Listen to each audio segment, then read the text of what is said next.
The legislation now goes to the Senate. Ohio has a few more chilly days ahead, but forecasters say spring breaks out next week with temperatures in the 50s and 60s statewide. I'm Dave James on the Ohio News Network. Now's the time to finish what you started by completing your degree at Ohio Dominican University. It's not easy to always get to the finish line, but the only way you're gonna get is you gotta keep moving. Just kept putting one foot in front of the other. There was no quit. I was not gonna give up. Pursue your bachelor's degree in high-demand fields such as business, risk management, and more. Classes start soon. Get started at ohiodominican.edu/adult. Hello? Honey, where are you? Well, I'm checking out the chicks here. Okay, sweet pea. Excuse me? You wanna run that by me again? Well, I got so many cute chicks here to choose from. Sir, do you want that now or when you're done shopping? Oh, where's my coat? Friends, Real King has everything you need to raise chickens at the lowest prices, guaranteed. Oh, honey bun, I'm sorry. I just got so excited about the Real King Chick Days. Well, don't forget the chicken feed. Thank you for riding with the Watchdog. Live and local. Just the way you like it. Calls and conversations continue in less than 3 minutes as the Watchdog Morning Show with Howard Monroe continues after this. Have you ever thought about having a podiatric physician examine your feet? Doctors of podiatric medicine set broken bones, perform wound care, and remove bunions. Common health issues that they treat include ingrown or fungal nails, corns, warts, and skin problems like athlete's foot. Foot exams are easy and can prevent many problems. If you can't walk, work, or enjoy sports activities without pain, what are you waiting for? To find a podiatric physician who is a member of the Ohio Foot and Ankle Medical Association, visit associationsadvanceohio.com. Hello? Honey, where are you? Well, I'm checking out the chicks here at Rule King, Sweet Pea. Excuse me? You wanna run that by me again? Well, I got so many cute chicks here to choose from. Sir, do you want that now or when you're done shopping? Oh, where's my coat? Friends, Rule King has everything you need to raise chickens at the lowest prices, guaranteed. Oh, honey bun, I'm sorry. I just got so excited about the Rule King Chick Days. Don't forget the chicken feed. There are times when you shouldn't ignore what your body is telling you, and you need to seek medical care. At Wheeling Hospital, we want you to know that we are taking every precaution to make your visit as safe as possible. We're screening visitors using the latest infection control technologies, offering telehealth or physician visits, and more. This is true throughout our campus, in our ER trauma center, our physician offices, surgical center, and on our patient floors. The pandemic isn't over, but be assured that at Wheeling Hospital, we are here when you need us. This is Wheeling Fire Chief Larry Helms reminding everyone about the seriousness of this COVID-19 in our region during these colder weather months. This virus is spreading rapidly and could put a strain on our hospitals and emergency services. I am asking everyone to please wear a mask. It's important to make sure your mask covers your nose and your mouth at all times. Wearing a mask is one of the only defensive tactics we have to slow this virus down. Remember, wear a mask, stay apart, and wash your hands. Hello everyone, from the Watchdog, I'm Darnell Foster. With a look at your local weather forecast for your Thursday. Look for partly sunny skies, daytime high near 40 degrees, clear, cool overnight, temperatures down to about 20 degrees for the low. You'll see plenty of sunshine around for your Friday, with highs in the lower 40s. Have yourself a great day everyone. From the Watchdog, I'm Darnell Foster. The views and opinions expressed on the following program are not necessarily those of this station or its sponsors.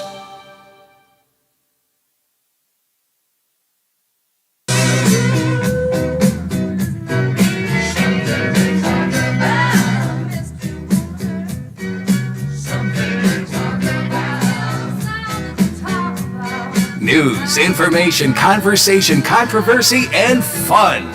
This is the Watchdog Morning Show with Howard Monroe. Still a cold morning, 19 degrees at the Wheeling, Ohio County Airport, winds blowing around 6 miles an hour. Makes it feel like 11, so 11 is better than 9 we had earlier. At least we have to use 2 full hands plus an extra thumb to hit the 11 mark, so it's a little bit warmer now, warmer. 19 degrees, it feels like 11. Every time I hear those commercials, I'm trying to decide if those Rural King chick commercials are funny or offensive. I can't, we're running a lot of them. It's time for the chicks and Rural King. I can't tell, are they funny? They're funny, I mean, they make you laugh, but are they offensive? I'm not sure. What do you think? See, I think they're funny. I mean, I like them, but I mean, you hear them so often that, you kind of, once you hear it, it's like, oh, okay, and then you kind of forget about it, and then you might hear it, I don't know, a little bit later, and you think, and you go, yeah, I think it's still funny. Yeah, I mean, I have to admit, I laugh every time I hear him. Part of me, there's something in the back of my mind going, I think that's offensive. I'm not sure. It's just, it's like trying to be a hillbilly, It's probably some guy in a Los Angeles studio, right? Who normally talks like this. Good morning, how are you? What am I doing? Oh, I'm doing the chick commercial today. All right, what's my script? I'm the chick now, I don't know. I was thinking funny or offensive. I'll tell you what's offensive is some of the games that the Republicans are playing on Capitol Hill. ABC News was just talking about Ron Johnson insisting that the COVID bill be read in its entirety. Now, is there any reason for that? No. Is there anything that will be achieved by it? No. It is 100% just designed to stretch things out and for him to be obstructionist. Marjorie Taylor Greene, who has nothing else to do because they took her off her committee assignments, remember? So she has nothing else to do. She's perpetually making motions for adjournment. And because of the rules of Congress, then they have to take a roll call vote, and it slows everything down again. Why are they doing it? Because there's something to achieve? Nope. They have no ideas and no power. And when you have no ideas and no support, all you can do is try and muck things up. And that's what they're doing. Just it's a little bit frustrating to me. All right, coming up later on in this hour, we have some vaccine conversations, COVID numbers, some talk about masks, some of the online mask debates that were getting under my skin again last night. We'll talk with folks from Neighbor Works America about housing scams. And the big story to me is we now have at least some numbers put to Governor Justice's state income tax repeal plan. We know how much he wants to cut it, the income tax, more than I'd originally thought. And we know where he wants to go for making up some of the lost revenue, and then we have a little gap in there. I just want to get some reaction from different people. So I invited Kelly Allen to come on and join us, who is the executive director of the West Virginia Center for Budget and Policy. Kelly, good morning. Welcome to the show. Hi, Howard. Happy Friday. Indeed. Just your first blush reaction. I mean, we can dig into this in detail in a minute, but your first blush reaction to the governor's plans. He has some details now officially outlined. What do you think? Well, I'm glad to see the plan put to paper, but a couple of big takeaways right off the top are, of course, what we've been saying, which is that reducing or eliminating the personal income tax by far benefits the wealthiest West Virginians the most at the cost of shifting taxes onto lower and middle income families. So that's what we essentially are seeing here by the increase in the state sales tax and the increase in various other taxes that are proposed that we can talk about a little bit more. And then the other big takeaway is that the new taxes don't fill the hole of dropping the personal income tax by 60%. So in a pandemic, when we're already looking at a flat budget, which implies a cut to begin with, we're another $185 million short just of the status quo.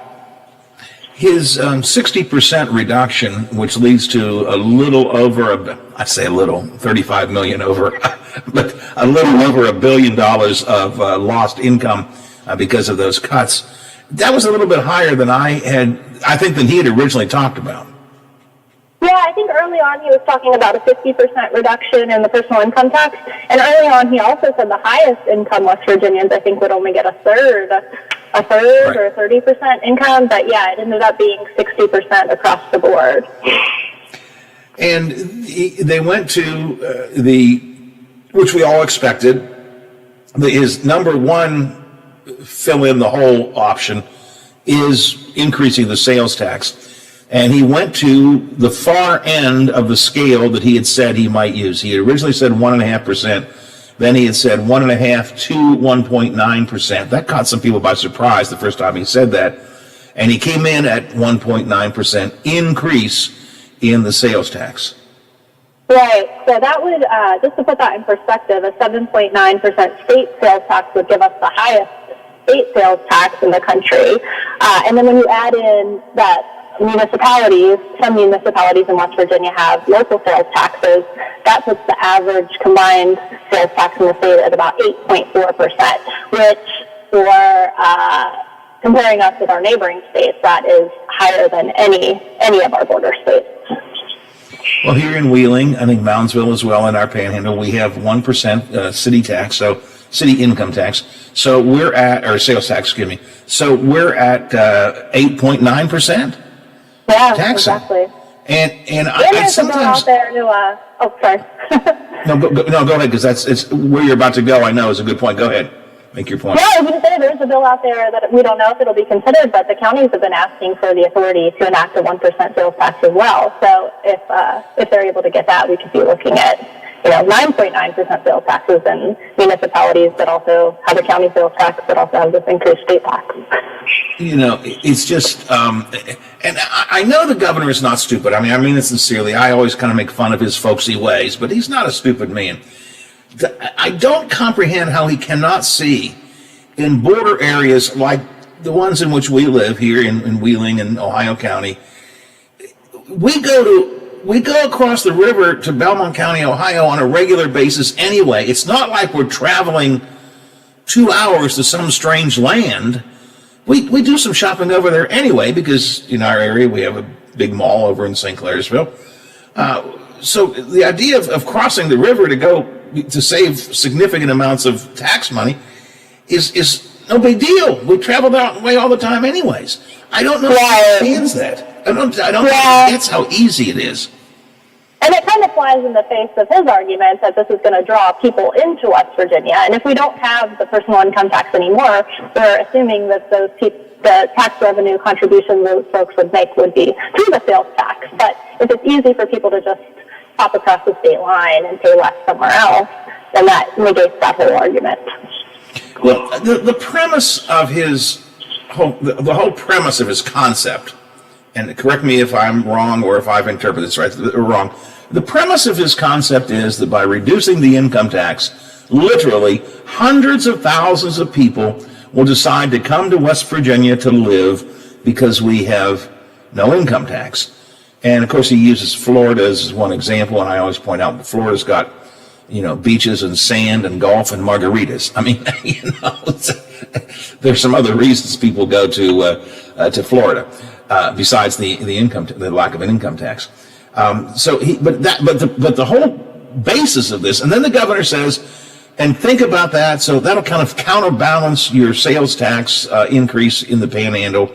Well, if you're in Ohio, yeah, okay, you want to come into the state, come into West Virginia for no income tax, but then you're going to pay the highest sales tax in the country. Is that a trade-off you want to make? And the other argument the governor makes is, and I wanted to jump through the radio when Hoppy was talking to him yesterday. The governor goes, wow, and think about this. When all those people come and things go good, wow, all our property values will go up. And that's great, and that is true. But when your property values go up, what else goes up? Your property tax. Your property taxes. Exactly right. So I think Hoppy asked him, said, well, what about property taxes? Well, they go, no, your property taxes won't go up at all. And of course, he's technically right. They're not going to increase the rate. But if he succeeds in achieving what he wants, those will go up. The premise is just wrong. Forget the details, which I don't want to forget. We'll talk about them. But the premise is just plain wrong. I think that's really important because there is no evidence that doing this will lead to economic growth. I mean, we did this from 2007 to 2015. We phased in business tax cuts. We reduced the corporate net income tax. We eliminated the business franchise tax. And the same people back then that are talking about this now were making the same arguments back then. This is going to bring businesses to West Virginia. This is going to increase job growth. And over that same period, we had the worst job growth in the nation, and we actually had, huge declines in revenue that led to higher education cuts and cuts to public health departments. And to assume that those things aren't important to businesses and people who are looking for a place to live, that they want infrastructure and public services and good education, that kind of offsets the fact that we're reducing taxes. And I'll just add that an income tax cut specifically is not really a good tool for economic growth. 97% of people that will get a tax cut aren't in a position to create a job. So there's no magical link between reducing the income tax and job creation. Well, again, because his premise is that if we reduce it, they will come. What's interesting, of course, is he himself has argued against that in his recent town hall meetings, at least on 2 separate occasions. He literally made the point that some of the previous things done, right to work and prevailing wage in particular, in the words of the governor, while we implemented right to work and we ran to the window and they didn't come.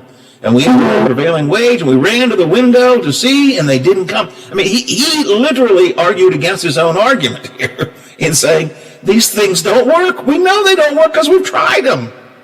Right. Businesses want the same thing families want. They want clean air and water and good infrastructure and quality education and workers who are trained. And reducing state revenues, which we already know this plan is going to do from day one, is going to leave us with a budget gap where we can't even protect existing services, leaves us less able to provide those basic things that people want. And the increase in sin taxes, I'm not as distressed by that. I mean, I see the value in it, but I mean, the problem I always have with sin tax increases is theoretically increasing taxes on cigarettes, soda pop, and he added liquor in this bill. Now, conceptually, if you increase it, you might be decreasing the usage of it, which would then decrease the possible revenue we get as well, right? Exactly. You kind of have to decide, well, is it a deterrent or is it a revenue raiser? Because as you raise it, the point of the sin tax, as you said, is that it will reduce consumption. So that kind of offsets the revenue raising ability of it. So, and then, which you alluded to earlier, the other thing to keep in mind is when you get done with all the math on this, the amount that we're going to lose in revenue from the income tax, he's going to be sending out rebate checks, which I think if we're having it, the rebate checks make some sense, but that's additional cost. The amount we're going to lose to state revenue is not going to be offset by all the taxes he's proposing, right? So there's still going to have to be There's still a gap there. There's still going to have to be budget cuts made, even though he talks about a flat budget. It can't be flat because we're not making up the lost revenue if we do this. Right, and just keep in mind, I mean, this plan in his best hope is going to start on January 1st, 2022. So that means these decisions will impact the budget that our legislators are working on right now. And as you said, it falls about $185 million short in its current form. I'm sure the legislature will get in there and make changes that can make that gap bigger or smaller. But also, a flat budget indicates cuts. So with inflation every year, with state employees getting scheduled raises and the cost of healthcare going up and various things that impact our budget, a 2%, you assume, about a 2% increase in the budget each year just to keep services constant because of inflation. So a flat budget already says we're cutting 2%. Which is about $80 to $90 million. So add that to the $185 million that the plan falls short now, and we're looking at a 5%, 6% budget cut in a pandemic. And if I can keep going, that kind of doesn't address structural issues that are in our budget, structural revenue issues that we have. You'll probably remember last year and again this year, we're planning to close about $150 million budget shortfall with Medicaid dollars. And balancing your budget over and over with one-time dollars is not really a sustainable path forward. So I don't personally see a lot good in this. Now, I think you mentioned something a minute ago, which is probably true. I don't know what the first place, by the way, he said yesterday he was going to introduce the bill, but as of last night, I didn't see a bill introduced. Do you know if he did or not yet? I have seen the bill itself, but I don't think it's made its way to the legislature yet. I haven't seen a bill number or anything. Okay, because I know yesterday he said that they were still, I forget his phrase, but kind of tinkering with the language, which I understand. You want to get it right, but so we have this pretty good précis of what he wants to do, but the bill itself has not yet been introduced. But my point is, I suspect, I could be wrong with this current legislature, I don't know. I suspect there will be some strong pushback from a variety of different groups, and the legislature probably is going to not buy it hook, line, and sinker. That's my best guess. Would you concur with that? I would agree. I think there are some powerful interests that don't like some of the offsetting revenue-raising options. I mean, the soda tax, there's some powerful folks that don't like that. I assume the professional associations will push back against adding a sales tax to professional services.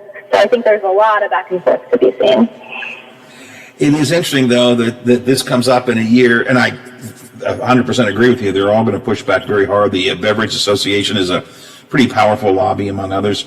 But they also don't have quite as easy access to their pushback as they used to, because they can't go in and do the kind of lobbying they used to do because of the rules that they've set up for keeping people out of the Capitol. So it's going to be more difficult, even for the powerful lobbying groups, to make their points. Sure, and that's a good point, and raises even bigger concerns about whether regular folks have access to their legislators. We've seen some pretty significant bills with major fiscal impact move pretty quickly through the legislature, and given that this is such a huge decision, this is such a huge change for West Virginia, I hope that they will take the time to really consider the fiscal impacts, to hear from constituents, and to hear from all the folks that would be impacted by this proposal before rushing to make a decision. They have not been very amenable to hearing from the general public. They're not holding a lot of public hearings. I think they were really dragged kicking and screaming into holding one on some of the water bills this week. I don't think they would have done that if they hadn't been sort of publicly shamed into it.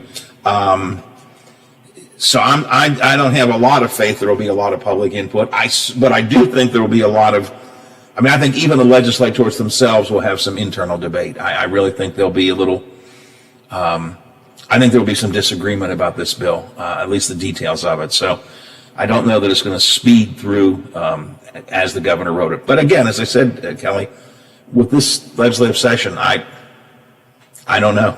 I don't know. I think a lot of people are rightly seeing this as a tax shift rather than a tax cut. So I think you're right. It'll raise a lot of questions for a lot of folks. And the governor kind of acknowledges that. His argument is that, but his argument is that he says everybody will pay less in total when the tax shifting is done. And I don't think that will turn out to be the case. And again, I think we have numbers that tell us where the sales tax is more likely to hit, and it is on lower and middle income people than it is on higher income people. So we will suffer more. I shouldn't say suffer, but we'll see a bigger bite coming from that. So we may, on the one hand, get the money from the income tax reduction, but we'll just pay it out again in these higher taxes, sales tax in particular. I don't know.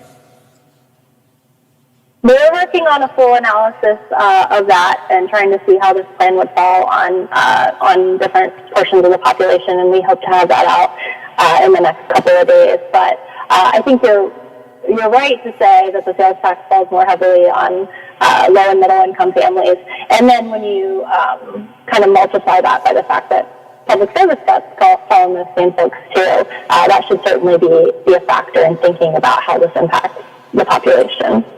And if I had to guess, the cuts that are going to have to come because of the lack of revenue will also more likely fall on low and moderate income people as opposed to businesses or the wealthiest in the state. So the cuts will be impactful to the average person much more so than the others as well. Everything is connected these days. Everything is connected, period. We're talking about losing revenue probably because of the income tax and the way the tax is shifting and so on. And we're already looking at, education is already looking at losing probably some significant funding for the public schools because of the charter school and the voucher bill, where a lot of public money will end up being sent to private schools. So education could get a double whammy here. Yeah, exactly. That ESA bill in particular, the Hope Scholarship or Education Savings Accounts, passed the House yesterday with a provision in it that not only makes it the broadest ESA program in the country, but also in 2026 will open it up to current homeschool and private school students. So since those people aren't accounted for in our school aid formula, that's, assuming that they all take up the funding, which, why wouldn't they? That's, $100 million a year out of public education. And that's on top of all these other bills that you mentioned, like charter schools and other things under consideration that impact public education funding. So the legislature is certainly passing new bills that cost money. I think the intermediate court bill is another example. So it'll be interesting in a flat or reduced budget where they come up with that money, and that means more cuts. Yep, absolutely. Kelly, I appreciate your time this morning and the work your group does. Thanks a lot. People can track it at wvpolicy.org. Good way to keep track of what info's out there. Also, you guys are just prolific. You and Sean O'Leary are prolific tweeters, which I like. You put a lot of good stuff up there. Hey, I appreciate your time this morning. We'll do it again sometime soon. Thank you very much. Thanks. Bye-bye. All right. Kelly Allen is the executive director of the West Virginia Center for Budget and Policy, and I often say what I like about them is they crunch numbers. They don't just sort of talk about blue sky ideas like the governor does, like I do. They put numbers to all of this stuff, and you can get some of their numbers at wvpolicy.org. Housing scams are on the rise in America because housing problems are on the rise. More people facing potential eviction, more people facing troubles paying their mortgages, and that leads to the scammers targeting people already in trouble. A group called Neighbor Works America is going to talk to us about housing scams. And that's coming up next on the Watchdog Morning Show. The WTRF Channel 7 News Update is brought to you by Thomas Auto Centers, Mall Road, St. Clairsville. Get the best deal at Thomas Auto Centers. Now,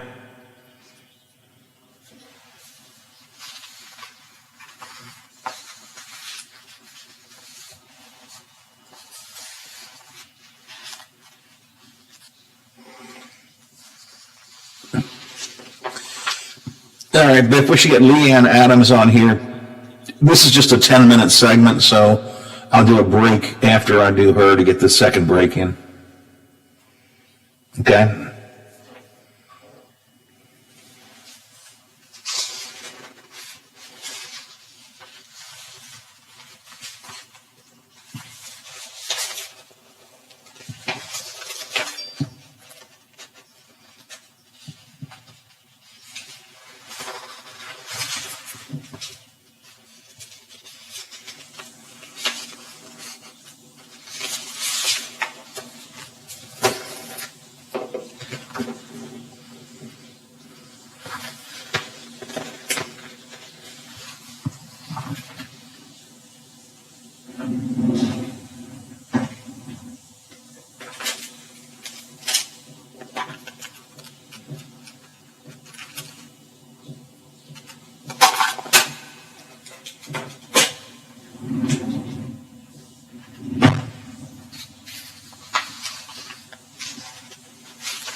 If they change my guest on me, just make sure it's Leanne Adams. If it's not, alert me so I don't introduce her as Leanne. Ready hamburgers and fresh picked strawberries? Then shop at Kroger. We give you more ways to save on the fresh you love with tools like the Kroger app, where you can find personalized coupons on top of weekly sales, plus rewards like fuel points, giving you prices that are lower than the everyday low. Kroger, fresh for everyone. And then there was just one regular season game remains for the West Virginia University basketball team, and that will come up tomorrow afternoon as WVU hosts the Cowboys of Oklahoma State. A Mountaineer victory means a bunch of things, including a number 2 seed in next week's Big 12 Conference tournament in Kansas City, and it would also give head coach Bob Huggins a 900th career win, making him just the 6th Division I coach to ever win 900 games. West Virginia will enter the contest with an 18-7 overall record. They are 11-5 in Big 12 play after last night's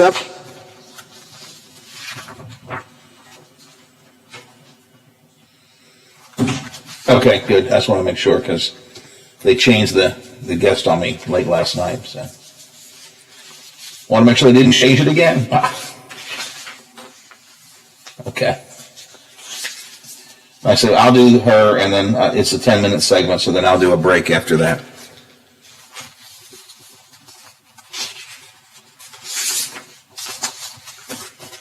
And going into the break, I'll do a Watchdog Madness. I just want to get one today, so.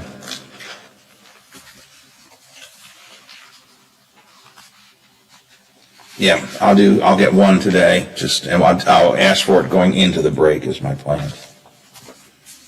If that works for you.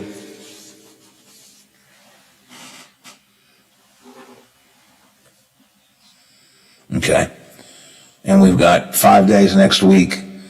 So if we do 2 a day, that gives us 19. We need to get 3 of them. So we do a couple of days 2, a couple of days 1. That'll work out.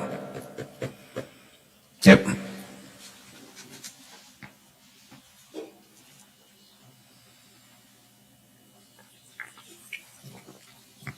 Right.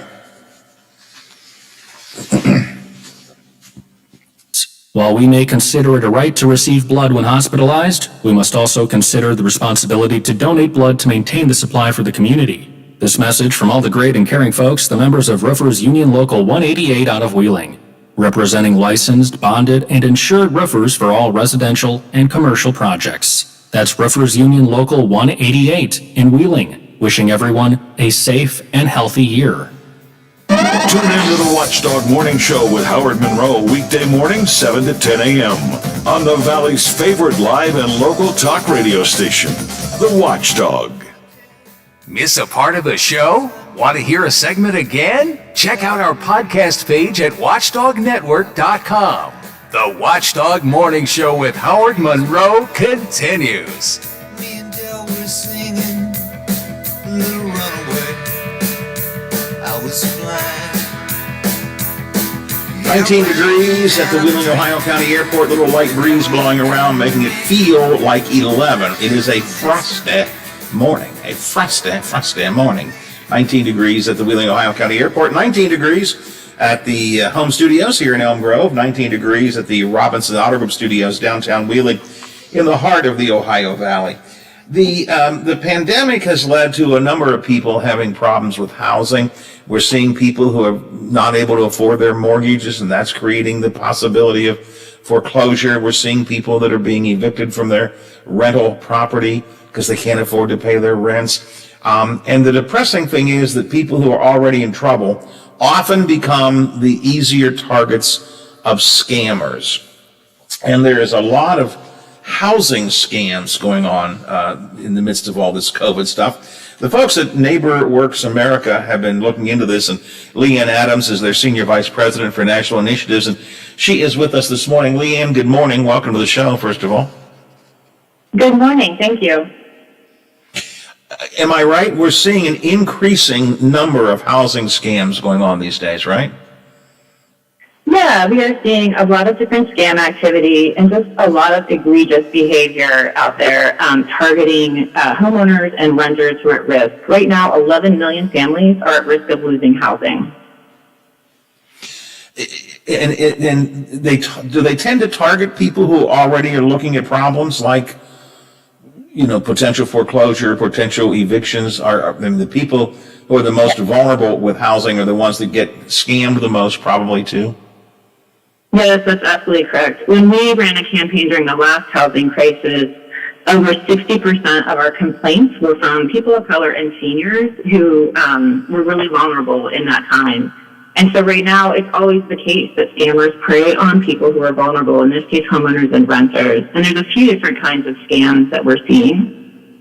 Some are lender impersonation scams, so watch out for someone who's posing as a lender and is not your lender, and they might request payment for a modification or to avoid foreclosure relief scams, and different kinds of rental scams. I mean, you just want to watch out for people right now who say they can pay your rent. There is a lot of rent relief out there, but you should only access that through a trusted local official, or, we would encourage folks to get in touch with a HUD certified counseling agency. You kind of answered my next question, or at least the follow-up to my next question.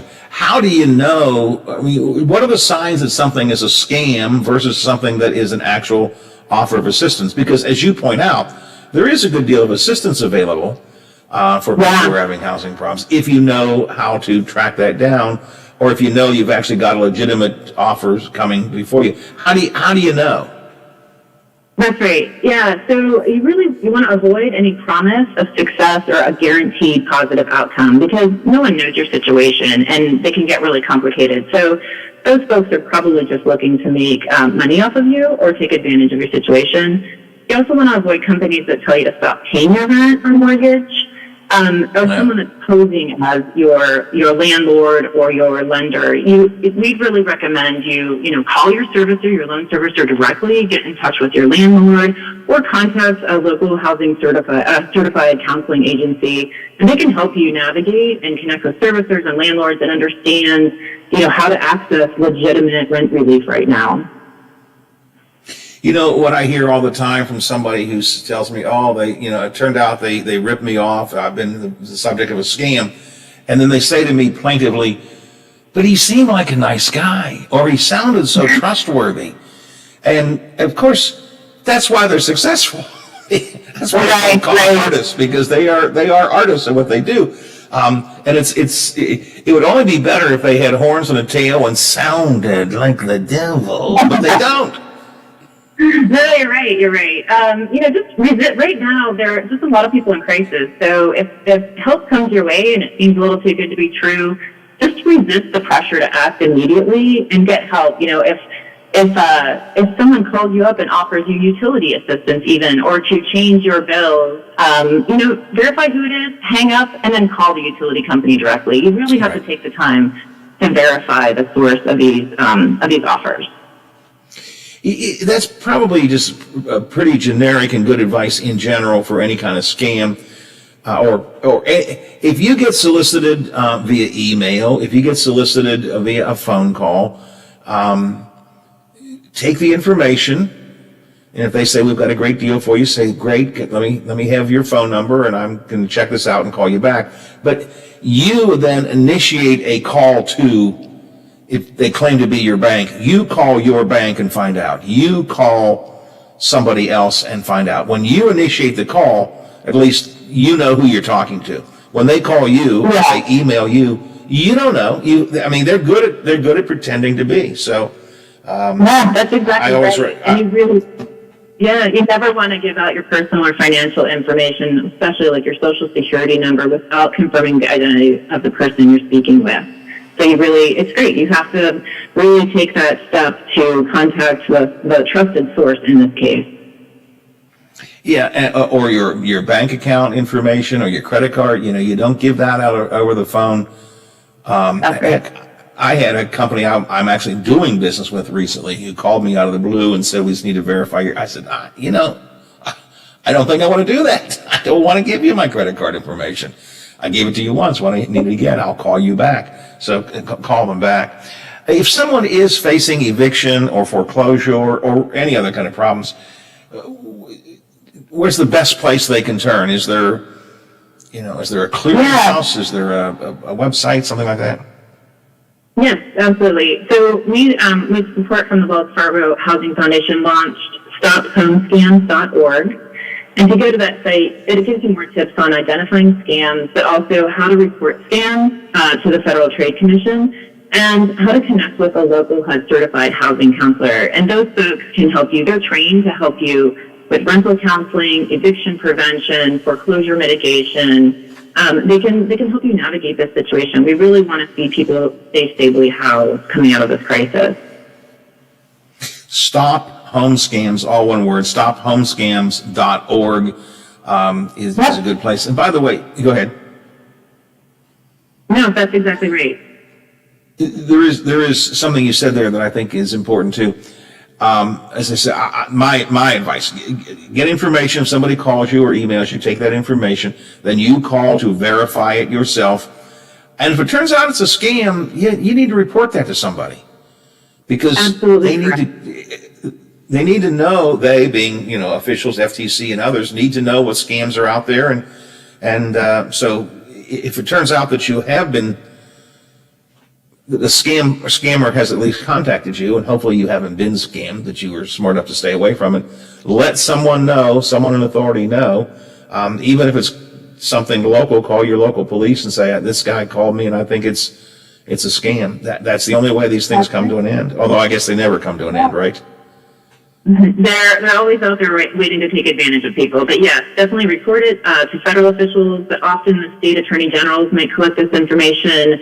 And I know my parents are in Ohio, and the sheriff there in their county was collecting some information about suspicious activity that was taking place.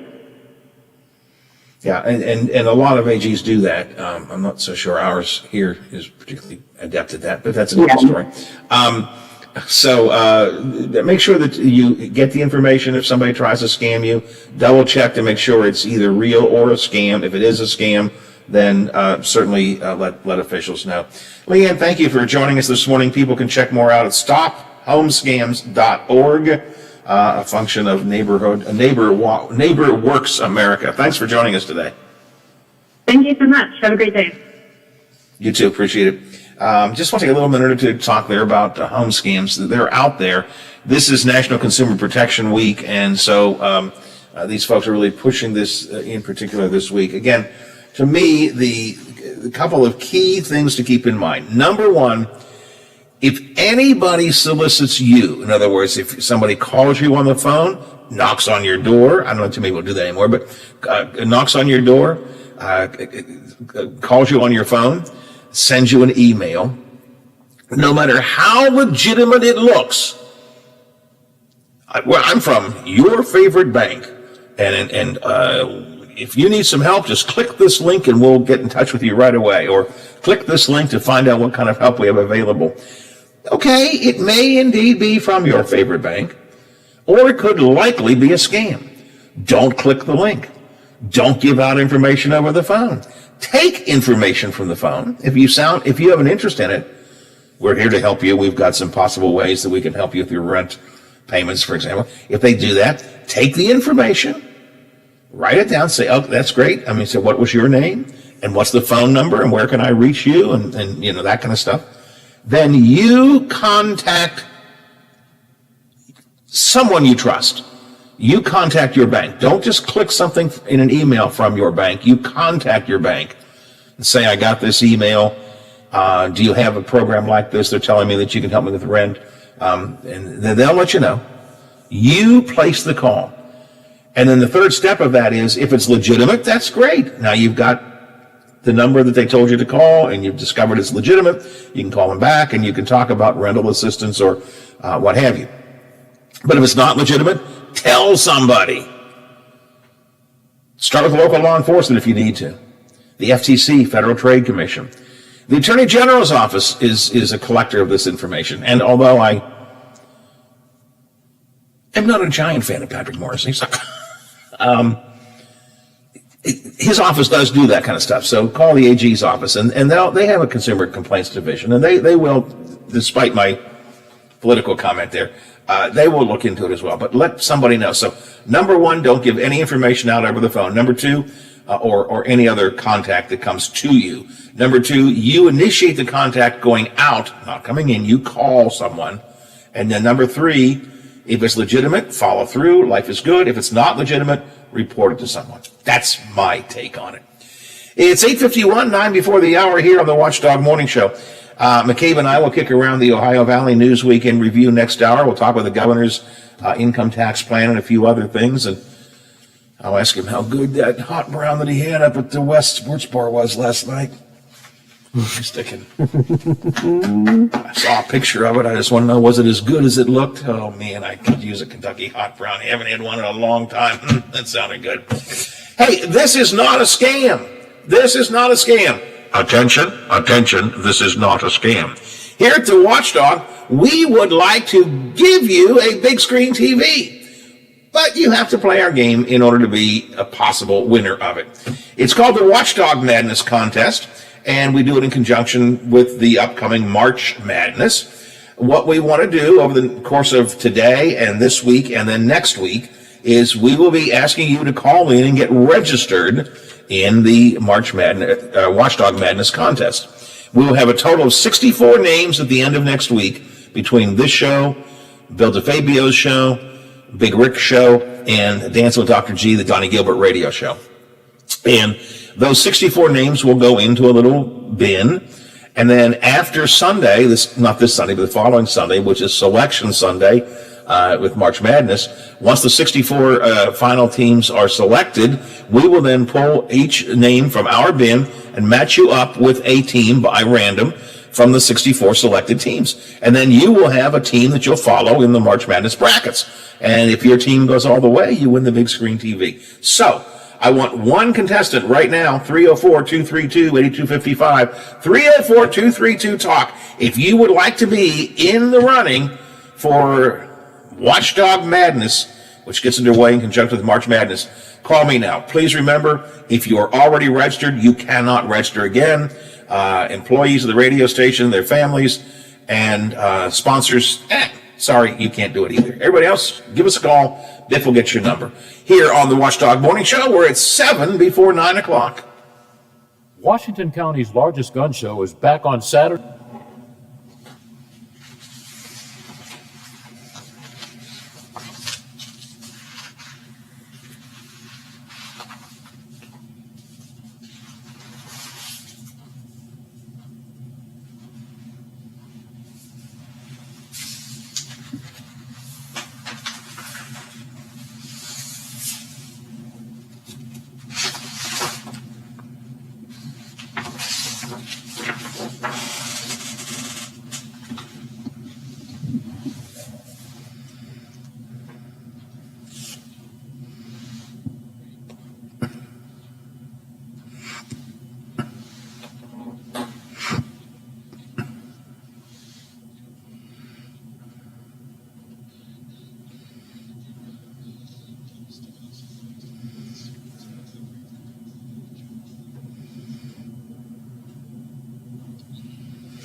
We have a wiener. Okay, very good. Okay. Where's she from? Do we know?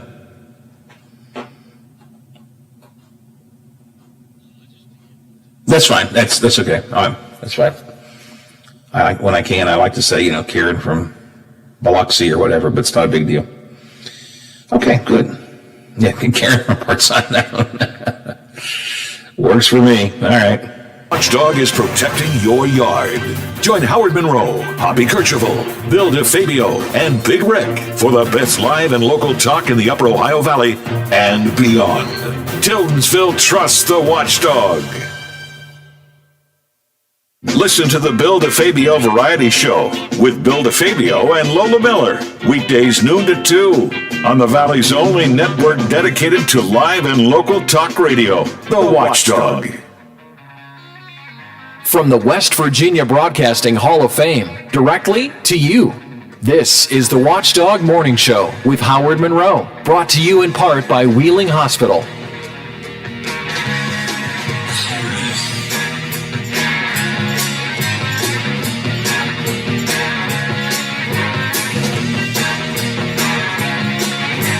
Warming up at all? Let me just check and see. Are we warming up at all? No. Still 19 degrees at the Wheeling, Ohio County Airport. Wind blowing around at 6 miles an hour, so it feels like 11. 19 degrees at the airport, 19 degrees here at my home studios in Elm Grove, 19 degrees at the Robinson Auto Group Studios downtown Wheeling. In the heart of the Ohio Valley, March Madness is coming up, and we are working with it in Watchdog Madness land, where if you are registered in our contest, as of next Monday, we'll link you up with a team in the 64 selected teams, and you can follow the brackets, follow your team along with the bracket, and hopefully you'll win. Who do we get today to be a contestant, Biffy? Karen is our winner for today. All right, Karen, you are joining the other folks who have already registered here on this show this week and also on Billy and Big Rick's show. Tomorrow, Donnie Gilbert on his radio show on WVOY. We'll take some contestants as well, and we'll do it again all next week. So you have plenty of time to get yourself registered. Kind of mix it up, sometimes in the 7 o'clock hour, sometimes 8, sometimes 9 on my show. So just kind of be listening, and when I ask you to call in, you can do that. Biffy, the Washington football team, yes, they who used to be known as the Washington Redskins, don't have a real name yet. They're still just the Washington football team. They also don't have cheerleaders anymore. Did you see this story? Yes, I did. They're dropping their cheerleaders and replacing them with a co-ed dance team. A former manager of the Laker girls, who also launched the Knicks City Dancers and redesigned entertainment for the Nets when they moved from New Jersey to Brooklyn, was hired by the Washington football team as an advisor to overhaul the performing group. No more cheerleaders, but rather a co-ed dance team. She says, I've been asked to create a more modern entertainment team that is inclusive and diverse. We just want to follow the model of being more modern and a more modern franchise. Just like the team itself, the future dance team has no name. Yeah, so maybe they'll name it, maybe they won't. Maybe it'll just be the Washington football team dance team. I don't know. The previous cheerleaders will be able to try out for the new dance team, quote, as long as they have that athletic skill set. I don't know what athletic skill set. I mean, I know it requires, I'm just not sure what she means by that. I would think that cheerleaders are pretty good athletes. I would think. I don't know. Are there different athletic skills you need to be a dancer as opposed to a cheerleader? I'm neither, so I don't know. I don't know either. Well, it's 9 o'clock on the Watchdog Morning Show. ABC's got the world covered for us next, and then Mr. McCabe and I will kick around some of the Ohio Valley Newsweek in review coming up here on the Watchdog Morning Show. The Watchdog is FM 98.1, AM 1600 WKKX Wheeling, FM 97.7, AM 1370 WVLY Moundsville. The ABC News is brought to you by Thomas Auto Centers, Mall Road, St. Clairsville. Get the best deal at Thomas Auto Centers. Come on, baby.